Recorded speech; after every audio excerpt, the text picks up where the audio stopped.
So instead of having members of staff from our various departments explain to you the work that they're doing, this year we're achieving that by hearing from the users. So in other words, people who have experienced our various courses and activities, and through that we hope to get across a positive idea of what is happening and why we think very good things are happening with the college at the moment.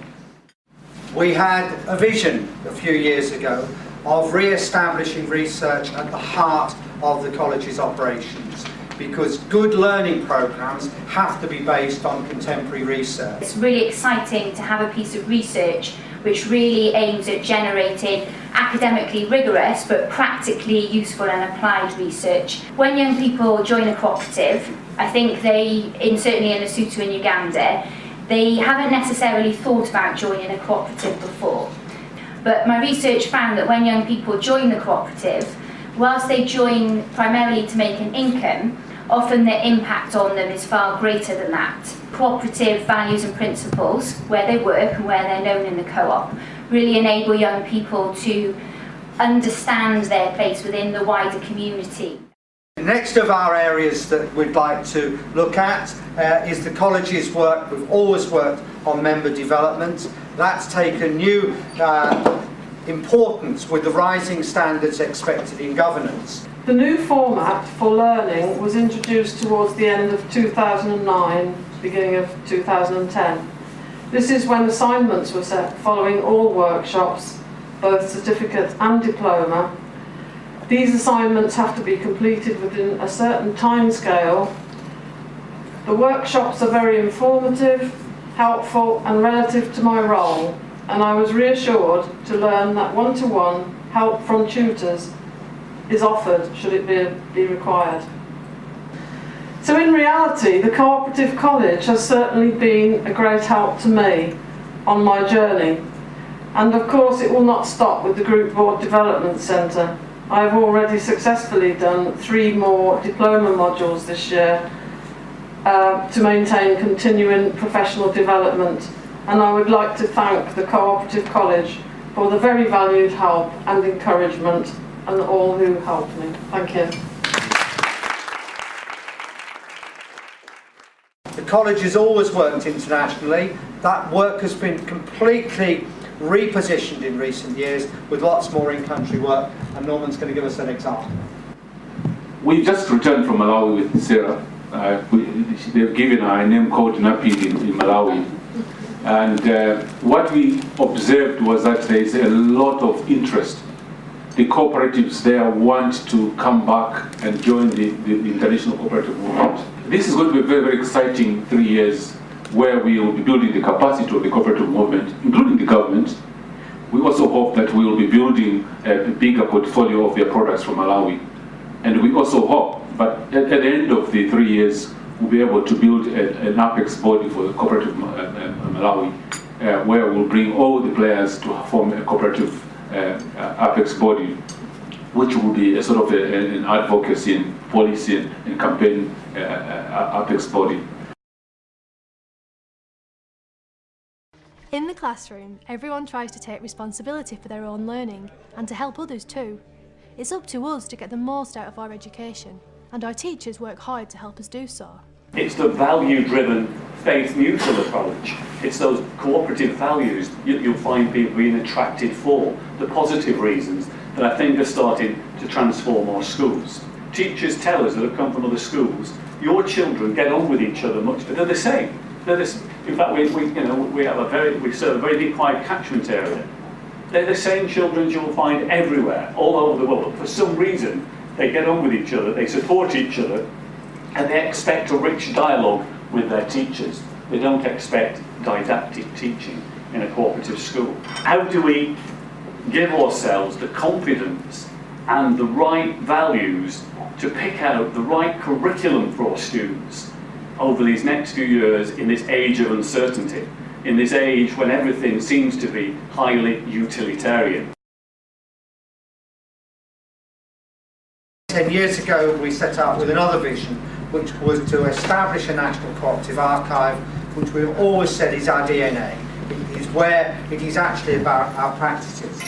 that kind of image that's often created of cooperatives as being rather fuddy-duddy, old-fashioned and inefficient, let me tell you something, it's a lie. Historically, this was one of the most advanced, sophisticated, as well as being one of the most humane organisations in existence. The archive that you've got here is an absolute gem. When people out there, historians out there, get to know about it, you're going to have a pretty big reading room. The work of the Heritage Trust is pretty central to the work of the college. It cannot be marginalised. It has to do with developing new constituencies amongst young people. It has to do with asserting the connection between the global and the local, and the true core of the universal being the local. Dig where you stand, and all those important values seem to me to be embodied in it. It links most obviously to the schools where it's a wonderful destination, not just for members of cooperative societies, but for school pupils and would-be scholars and so on. It's as far as international reach is concerned.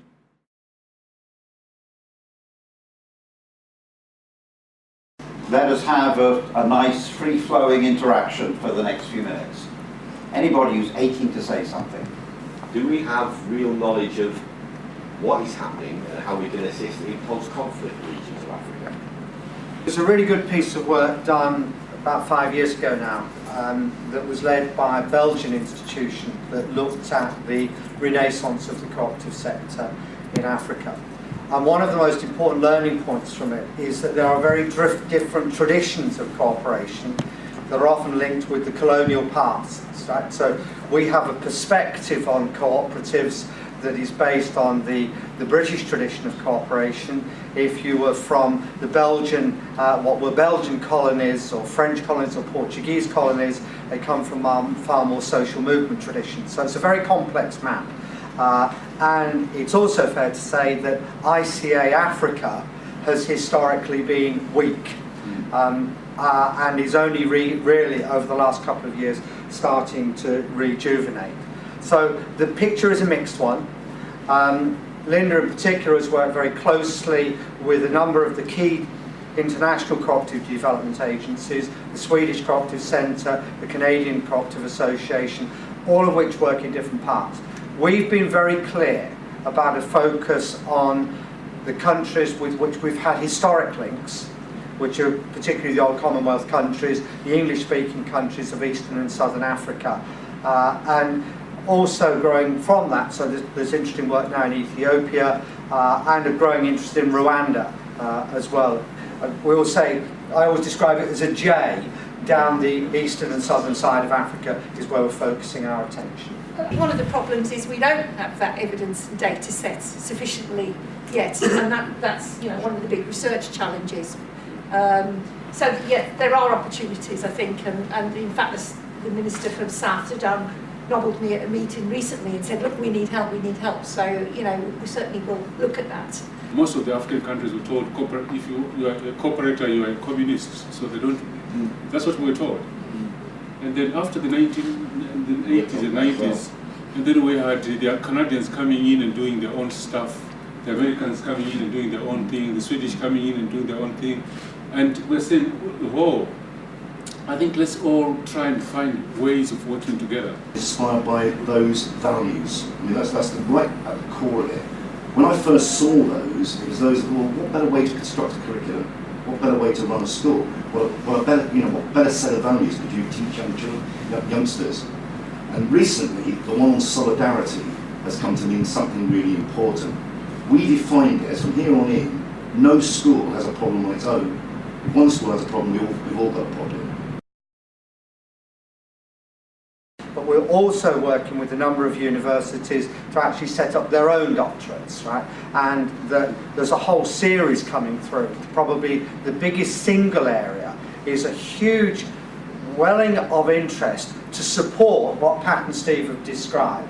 There is a passion amongst academics in the community that supports education that recognise what's happening to the education system, and use the words that Pat's often done, that see the work with cooperative schools as a spark of light in a sea of darkness, was how one of the most senior people at the Institute of Education in London described it.